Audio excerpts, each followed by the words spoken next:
La famille de mon petit ami a fait semblant d'être pauvre pour me tester, alors j'ai fait semblant d'être fauchée, et je les ai regardés supplier. Je sortais avec Adrien depuis 8 mois quand il m'a enfin invité à rencontrer sa famille pour un dîner dominical.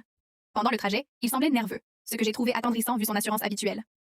Juste pour que tu saches, ma famille est très simple, m'a-t-il dit en serrant le volant. On n'a pas grand-chose, mais on partage ce qu'on a.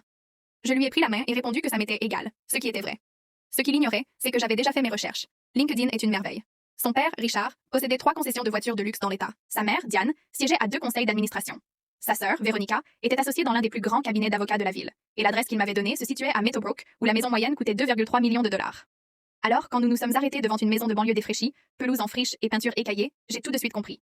Il me testait. Adrien gara sa voiture à côté d'une vieille berline cabossée, et je remarquai que la porte du garage était fermée, sûrement pour cacher leur vraie voiture. C'est ici, dit-il, la voix tendue. Je souris. C'est charmant.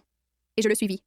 Sa mère ouvrit, vêtue d'un vieux sweat et d'un jean élimé, les cheveux attachés simplement. Tu dois être Sloane, dit-elle en m'enlaçant d'un geste calculé. Entre donc, excuse le désordre. L'intérieur ressemblait à un décor de série sur la classe moyenne en galère. Meubles dépareillés, tableaux génériques, vieille télévision. Mais j'ai repéré les détails qu'ils avaient oubliés. Une écharpe Hermès négligemment posée, un stylo Montblanc sur la table, et la marque de bronzage d'une montre de luxe absente du poignet de Richard. Le dîner fut servi dans des assiettes ébréchées avec des fourchettes tordues. Véronica essayait de cacher son dégoût. Mitchell, le petit frère, me fixait, attendant que je prenne la fuite. Richard me demanda mon travail. Je répondis que j'étais entre 2 emplois, ce qui n'était pas faux. Je venais de vendre ma société de marketing pour 8 chiffres et je prenais une pause. Il hocha la tête, compatissant. L'économie est dure. Je restais vague. Je fais du marketing digital, quelques freelances. Diane enchaîna. Tu as fait des études? Je répondis que j'avais dû arrêter par manque d'argent. Totalement faux. Mais je voulais voir où cela menait. Ils échangèrent des regards entendus. Mitchell demanda. Tu as encore des prêts étudiants? J'ai hoché la tête. Diane posa la main sur le bras d'Adrien avec une expression faussement compatissante. Pendant tout le dîner, ils ont multiplié les fausses confidences sur leurs prétendues difficultés financières, et dans la deuxième partie de l'histoire,